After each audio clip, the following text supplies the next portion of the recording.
Right now, lithium iron phosphate and NMC batteries, they are the incumbent technology. Can sodium ion go onto grid? Certainly it can from a technical feasibility, but right now it's more costly from a fundamental dollars per kilowatt hour perspective for the technology. And in addition, if you were to install these large scale sodium ion batteries, there's huge risk. Financial institutions do not like risk. And essentially, I can tell you that the cost of capital there would likely be more expensive.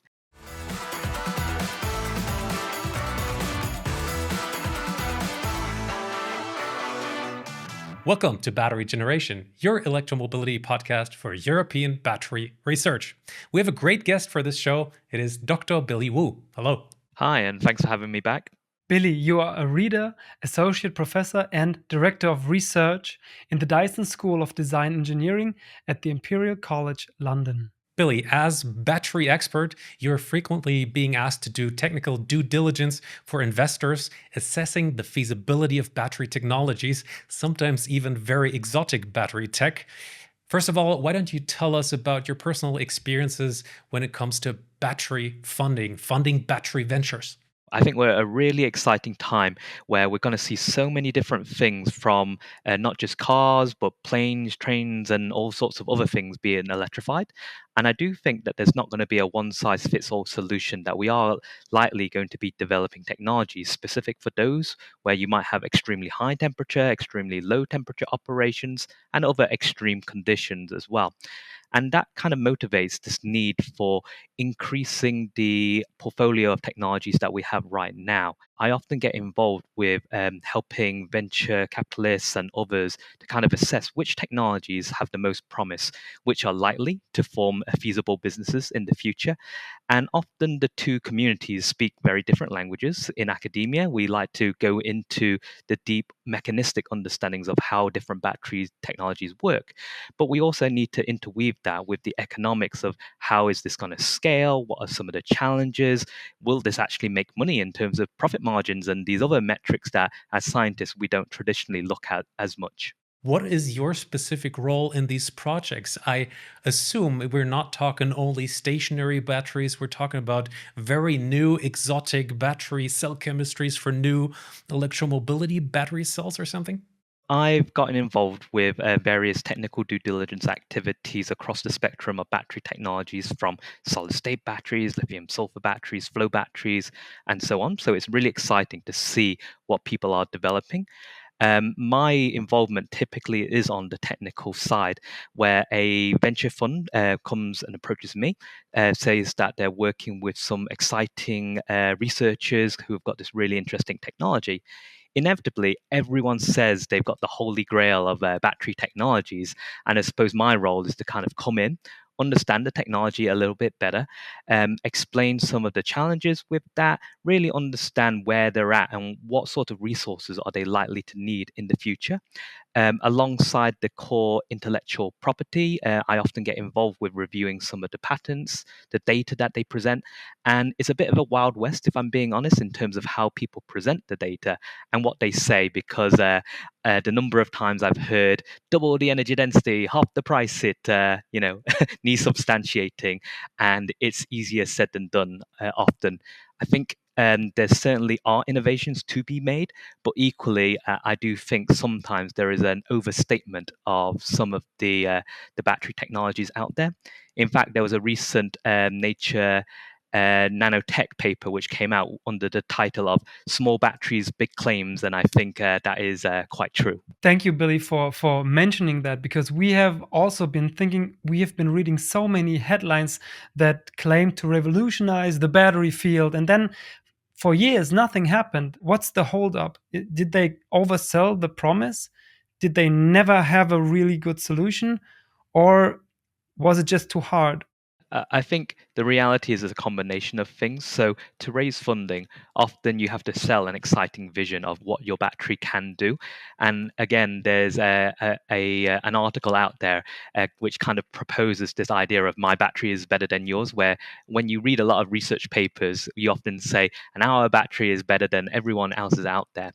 in reality, for a practical battery, not only do you need the fundamentals to be sound, you also need the practicality to be there. So I think it's a combination that when people start to raise money in these areas, naturally they have to somewhat oversell themselves in terms of saying how great the technology is. Naturally, you don't hear about some of the drawbacks which often come with the scale up. So, history has taught us that from conceptual discovery of a new technology to actual commercialization, that can take over 10 years, if not greater, to get full economies of scale.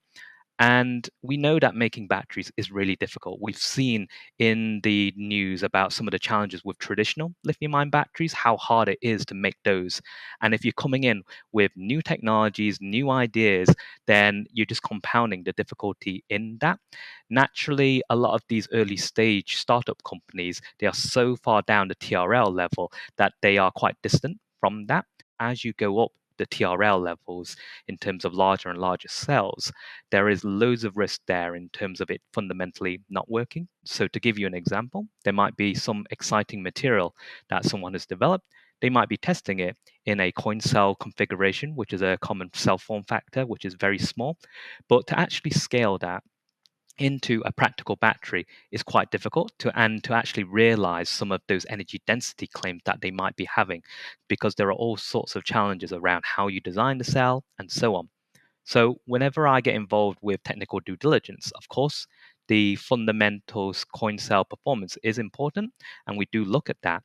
But until someone has demonstrated at scale with maybe a third party validation, there's always going to be some uncertainty around how they're presenting the information, because people do play games in terms of testing under certain conditions, adjusting the parameters to give them slightly better conditions. So, to give you one example, batteries are often a trade off between energy density, power density, lifetime, and so on. In the coin cell configuration, we often put in a lot of electrolyte into the coin cell, which affects the lifetime of the battery. If you had the same amount of electrolyte in a practical cell, it wouldn't give you the same energy density. So we often play these kind of trade-offs. You can change the loading of the battery as well to give you better power characteristics at the cost of energy density. So it's these sorts of things that we need to overcome. And I would say the perfect battery, which has practical application, needs to solve the and problem. That I'm not just making a cheap battery and I'm not just making an energy dense battery. We're often looking for batteries which have energy density with power density with cost as well. And it's very easy for companies and researchers, don't get me wrong, to kind of play the game to show idealistic properties. You just mentioned there is several approaches, ways to present the correct scientific results within scientific papers. Actually, that is very new to me, at least. You just recommended to us a very interesting paper by Patrick Johansson, Professor Patrick Johansson from Sweden. It is named 10 Ways to Fool the Masses when Presenting Battery Research. Very interesting, a very humorous paper, actually. I didn't know there is papers out there in this style even. Why did you recommend this to us? I thought the frame of the paper was quite humorous, but behind that level of humor, I think it covers some very important topics there. That within the academic realm, I do think because people often sometimes chase publications in more glamorous publication forums, that they sometimes oversell the results. So one thing that you can do is whenever you give percentage values, you often need a baseline to compare against, and you need to make sure your baseline is representative. Um, Also, bearing in mind that some of these numbers do change with time as well. So, comparing against old energy density numbers is not particularly fair. This is sometimes something we see in the startup space, where people forecast a decrease in the price of the cell and they compare it against lithium ion. The reality is, lithium ion is decreasing at the same time. So, you shouldn't be comparing against where you are right now. You need to be comparing against where it will be in the future. So it's doubly the challenge. But it also highlights this notion that you can play this game, as we've alluded to before, of kind of testing under one condition showing favorable data for that, and then changing how you've tested the cell or changed how you've made the cell to show a slightly different result. And for someone who isn't kind of living and breathing batteries day in and day out, it's quite easy to kind of miss these things. But it's such an important thing to kind of ask the questions around, because it can quite easily fool someone into thinking that this battery has all of these things, but in reality, it's just how we presented the data or how we've conducted the experiments themselves.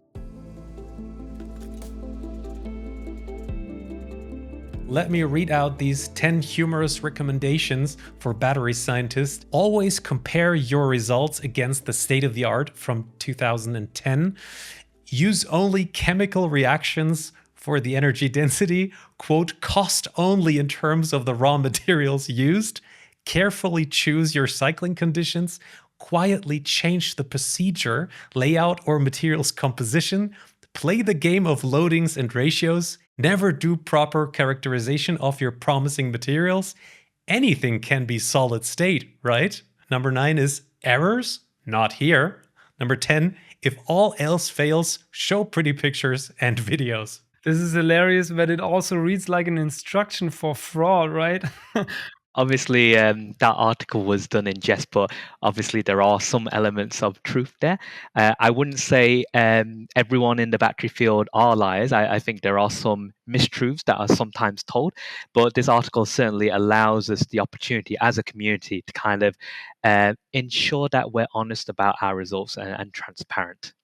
You mentioned that for this whole development, we should think in 10 years instead of maybe 1 year or maybe a quarter of a year. But now we have an economy that usually wants a quarterly result and benefit really, really fast. Do you think this is also somehow a structural problem that then translates also into the way research is presented? Because yeah, since you just pointed out, the startup needs to acquire money. It needs to acquire it regularly and fast, and they want results fast. And 10 years is not fast. Yeah, definitely. I think this is one of the mismatches, and there are many exciting battery startups there, and I wish them all well. But the reality is, very few of them have actually realized and gone through that kind of valley of death to actually make a commercial product. Obviously, there are companies which do that, and there are technologies which come through, but it's really, really difficult to do that. We know already that it takes a long time to commercialize battery technologies, because not only do you need the performance, you need the lifetime, and you need to resolve all of these manufacturing challenges, which both requires large capital to get the equipment, expertise to execute it. And the reality is, in that 10 years that it takes to develop the technology, you could easily go broke in that time. Things could change in terms of the financial landscape and so on. I think when you look back historically, when we had a period of very low interest rates, money was a lot more abundant. And at that stage, a lot of more things got funded. Arguably, some things which got funded probably shouldn't have got funded. And now we're going through a leaner phase where it's much more difficult to raise funding. And we're starting to see other challenges in that. I think we ultimately need to adapt to the landscape there. When we are trying to commercialize the technology, one of the main drawbacks or the things that holds us back is the lifetime of the battery. Because if you're claiming a battery which lasts 10 or 20 years, then you can see the challenge there in terms of lead time, that you're not likely to have that data. Of course, we can extrapolate and use techniques to accelerate it, but that's one of the challenges. But we also need to kind of think around the financial structures and managing expectations between the people financing these things, who inevitably want to pay back on their investment, and the people doing the science in terms of how long it actually takes and whether you can accelerate that. So I think it's an interesting time. There are still things to improve.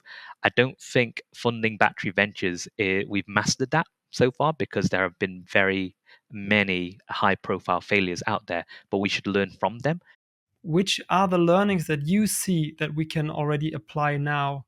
So to give you a few examples, I think gigafactories are fantastic and they're really important because without the batteries, you don't have anything to put into your vehicles. But gigafactories also cost gigapounds in terms of the cost of building them. So they're hugely capital intensive. The margins, depending on where you are, can be quite challenging to make money. I think the Chinese battery producers are profitable, but other battery factories aren't, and you can't ultimately run a business unless you're actually making money. I think some of the learnings from some of the early stage battery gigafactories was to make sure that you match your ambition of having an exciting future without not stretching yourself too thin. That it's easy to kind of say we're going to offer lithium metal, we're going to offer all these exciting technologies, but each one requires a significant amount of investment. And we need to focus on producing a good product which we can make at scale profitably. We also need to make sure that we've got the customers lined up, because without those customers, making those cells is a bit of a dead end as well. So it requires the integration of the technology, but also the business case. And I think taking a step back from automotive, which often people focus a lot on, I think grid is very interesting right now in terms of battery energy storage. And some of the interesting insights that I've found speaking to people in the field is that right now, grid energy storage batteries are huge in terms of capacity and market size. You're commonly seeing, 50 megawatt, 100 megawatt hour systems. And actually, those systems are in the hundreds of millions of pounds to finance. The reality is that no one really buys those batteries with cash. You raise credit on them. And when financial institutions come in, they will assess the level of risk there. They will set a certain cost of the capital that you're trying to access. And right now, lithium iron phosphate and NMC batteries, they are the incumbent technology there, which people know. There's been trials. We know that. Can sodium ion go onto grid? Certainly it can from a technical feasibility, but right now it's more costly from a fundamental dollars per kilowatt hour perspective for the technology. And in addition, if you were to install these large scale sodium ion batteries, there's huge risk. Financial institutions do not like risk. And essentially, I can tell you that the cost of capital there would likely be more expensive. So we're starting to see this kind of reinforcement where it's very difficult for new technologies to come through. I think that's where we can subsidize certain things like trials, which kind of build out that confidence there. So to reduce the risks. So that's where governments do have a role to play, and research councils to say, okay, this has potential, but we do need to invest and not only demonstrate and see some of the practical challenges, but give confidence to financial markets and others that you can finance these technologies. Because when you, just like if you got a mortgage on your house, the difference of 1% makes a huge difference in terms of how much you're paying. I want to come back to these two standards you've been talking about, how degradation is presented in battery papers. For example, I have read that, for example, battery cell chemistries that just came out perform, let's say, 1,000 or 1,500 cycles, for example, compared to lithium ion batteries. Then I know charging speeds are sometimes presented in a very oddly way. For example, charging the cell from 20% to 80% in an amount of time. Very weird to read. But Billy, let's jump back. First of all, you just said there's a lot of promising startups within the battery field, at least in Britain or Europe. Could you name them? One of the startup companies that span out from Imperial College actually is called Breathe Battery Technologies, which is using a software defined approach so that we can monitor the batteries. We know how much current we can put in without degrading them. Now, you can achieve fast charging in a number of different ways. You can change the materials that we use there to achieve it. You can change the design of the battery. So you've probably heard of Tesla having their tabless battery design. It's actually not fair to call it tabless. It actually has infinite tabs or many tabs there. Or you can do a software controlled or a model based approach to kind of do that. And that's what Breathe do. If you want to achieve fast charging, you can do it in a number of ways. If you reduce the mass loading of your battery, you can get better battery fast charging characteristics. So when you look at vehicles like the Porsche Taycan, which claim to be one of the fastest charging electric vehicles out there. And it is true, it can fast charge very quickly. And the challenge is that one way to achieve that is that you have thinner electrodes where you don't have as much resistance to the lithium ions kind of moving back and forth. That's great for fast charging. But when you look at the energy density or the range of the vehicle, there's a drawback there. It kind of goes back to, are we solving the and problem, or are we solving one problem in isolation? I think, of course, there is value in doing that, but we shouldn't ignore the drawbacks in that way in terms of the energy density drawbacks. So I would always ask these companies, you say all these great things, but what's the drawback? And if they say there isn't a drawback, then I'd get a little bit suspicious unless there is a strong rationale for why they have fundamentally solved that. I think lifetime as well, as you alluded to, these companies now are claiming very long lifetimes. And I think it's very difficult to get that level of lifetime, and it's very dependent on how you test it. So cycles is one way, but the reality is, we can define cycles very differently. If I cycle my battery at very high C rates or high charging rates, I can actually do hundreds of cycles in one day, depending on how I define it. So I think we've got to use fair metrics where calendar aging is also important. So if you claim 30 years of calendar aging, well, it's going to take 30 years to actually prove that to a certain degree. So those are the sorts of questions which I often raise, which are often a bit murky in terms of what some of these startup companies kind of provide. You just mentioned standards. Are there any standards? Because we just had a talk with Simon Clark and he said, don't get into how to calculate cycles with a chemist. Yeah, you mentioned you can do it fast, you can do it slow, you can do multiple a day. You can probably also change from 20 to 80% or full cycles. What's a full cycle? So long question short, are there any standards that apply for everyone or standards that you apply when assessing a promising new technology? I do think standards are useful and there are some out there. So within the academic field, we often have standards or recommended best practices for testing batteries. I acknowledge that we have some batteries which are more power orientated and some which are energy orientated. I suppose the spirit of what we want to encourage is transparency, that to allow us to fairly assess those trade offs, you should be reporting things like the mass loading of your cell and other conditions around the true C rate, how large is your cell as well, which is important, and those other factors which influence it. And then you can make an educated conclusion about those results. I'm happy for people to kind of test in a slightly different way, as long as there's a fair rationale for it and they're not doing it to completely mislead you in that sense. So I'm a bit pragmatic about standards. I think obviously for things like as you're trying to commercialize technologies at a higher TRL level, for battery safety, there are certainly standards around how you do nail penetration, how you do short circuit. And of course, we should follow those. But as a technology is being developed, being aware of them, if you can do them, great. But equally, if there is a strong justification for deviating from that, being transparent with how you've done the test and why is equally as important. And that's where test houses kind of come in as a third party validation as well, to kind of provide us with that confidence in that they've done the testing appropriately. Let's pretend we're investors getting battery data presented by let's say, a very promising battery startup. I guess it's both, right? Sometimes the poor data is presented by the startup, probably not even on purpose, but on the other hand, we also see a bit of an inability of the investor to check the lab cells results of a specific tech, right? Sometimes they're not educated in a specific field of electrochemistry, right?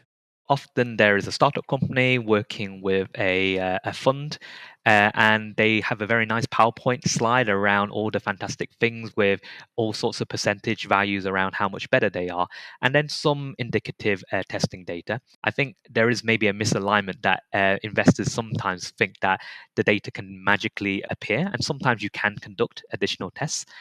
Sometimes it can be quite challenging that if you want additional data at low temperatures, high temperatures, or whatnot, naturally it will take a long time. And you've got to acknowledge that that data might not necessarily exist. And that's okay. It's just about understanding the risk about what data is there and what isn't there. as well. So that's kind of where we are. But certainly the data which has been presented to investors initially is often quite high level. As a technical consultant, I kind of come in, ask some more detailed questions, and often there is data there, and then interrogating that, but synthesizing that into what does Coulombic efficiency mean for the investor? What does this definition of cycles mean for the true application? And that's what I try and synthesize for the investors. I want to see the startup succeed, but I need to be honest and transparent with the investor as well. Lately, we get the feeling that the Chinese battery innovation strategies, they work a little bit better compared to our Western, rather short-term shareholder value approaches. So investors want to see like returns quite early. Is that right? Often we have these kind of stages of pre-seed, seed, series A, B, and so on. And depending on the investors you have, there might be some which specialize in certain stages. And naturally, they will have an exit strategy in terms of they invest at a certain stage. And then if it progresses and does well, then essentially they get a payout from their initial investment and risk taking there.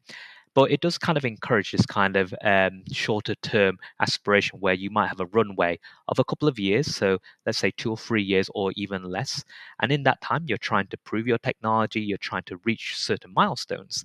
And as you approach that next stage gate, if you haven't achieved that, because naturally battery science is a bit risky, then the pressure starts to kind of accumulate in terms of raising that next round and so on. So ultimately, batteries is a long game. It does require a long-term investment. And I think that's what the Chinese have done quite well with their industries there, that they're willing to kind of take those longer term bets, provide subsidies and help. So things like land for equipment, favorable terms there. And, places like the UK, EU, they're starting to explore these. But I do think having that view of this is strategically important, we're going to provide this level of support to this industry because it's so important is quite key. And we've started to see the results of that. We're starting now to start to see a slightly different dynamic where the strong get stronger, and it's very difficult for the newcomers to come in. To give you an example, I think to my earlier point that battery prices is a moving target. I think lithium iron phosphate a few years ago, people almost wrote off, and now we're seeing the resurgence of lithium iron phosphate, and the cost drop, ignoring all the tariff craziness, is really impressive in terms of lithium iron phosphate. I think the narrative for certain technologies like sodium was intrinsically very interesting, and sodium is still quite an interesting technology. But when you run the numbers, currently a sodium ion battery really can't compete against a lithium ion phosphate battery. Maybe in the long term it can do, but it does require significant investment in there to make sure that you do get that long term success. Sodium has other benefits beyond just cost, so I don't want to just say that cost is the only driver, but we do need this kind of long view and acknowledgement that some things won't work as well. Absolutely. In Germany, we see quite a lot of these huge gigawatt sized batteries being planned right now. I think 2.2 gigawatt hours are installed right now, but we have something like 300 gigawatt of power being planned of these gigawatt sized huge batteries. What are the main questions from the investor side before even starting to invest in these huge batteries? So again, I think combining the technical with the economic, you start to see and ask different questions. So just like battery prices are evolving over time in terms of lithium iron phosphate is going down, it's starting to approach the level where it's a commodity, and we're starting to see fluctuations in that. I think we have to think about the other side of that equation for battery energy storage. So you install a battery and connect it to the grid, and then you can generate revenue in a number of ways. You can balance power, you can do energy arbitrage, and right now in some regions it's highly profitable. As we deploy more and more of these systems, we've seen that shift quite significantly in terms of the profitability of those systems. And because it does take time to kind of put these systems into the ground, we need to look at profitability, not just what it is right now, but how might that evolve into the future. So that involves predicting energy prices. What if everyone has a battery now? Then suddenly your valuable asset is no longer as valuable there. So those are some of the uncertainties which I think people need to look at. I think there are interesting business models out there where people offer slightly different financial models or business models which mitigate some of the risks there. So there are some companies which specialize in basically paying a energy storage company for use of their battery, so they don't foot the cost of that. They agree to a flat rate in terms of paying the producer there, and their gamble is that they've got algorithms which basically arbitrage better than everyone else, and they basically work on that margin there. So the risk is shifted to different places, and I think that's quite interesting in terms of what you can do in terms of the integration of technology and the business model. Talking about risk shifting, what role do you see for insurances here? A battery is ultimately like many of the assets we own, like a car or a house, that whilst things go well, they can also not go very well.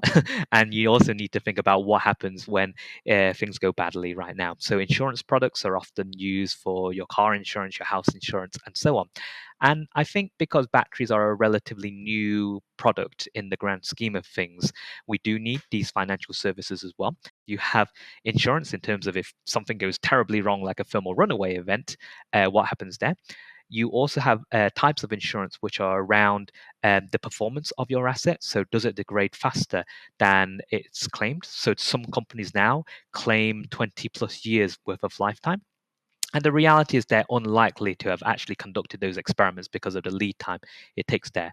So some companies which have very strong balance sheets, they can actually underwrite the risk of getting it slightly wrong because they're already making money in that sense. There's some interesting companies. So I think there's one company called Munich Re, which basically offers extended warranties. So there might be a battery producer who claims a battery lifetime of X, and then depending on how the battery is being used, you can get insurance in terms of extending that warranty and so on. And I think that's really interesting in terms of it's opening up new business opportunities for the technology based on the shortcomings of the warranties that cell manufacturers might offer in first life. What do you think? How long does a huge battery, a battery park needs to pay for itself in terms of years? Even though we can have singular batteries for $50 per kilowatt hour, we're looking maybe definitely over 100, probably closer to $200 per kilowatt hour for a system. And depending on how you use the asset in terms of where it's connected and the revenue streams, you're maybe looking at about 5 years. I'm kind of finger in the air estimating in terms of payback. Now, that can change in the future if the profitability of that shifts. So it could be longer, and you need to make sure that your battery asset, you don't need to replace the cells in that time. So there is uncertainty.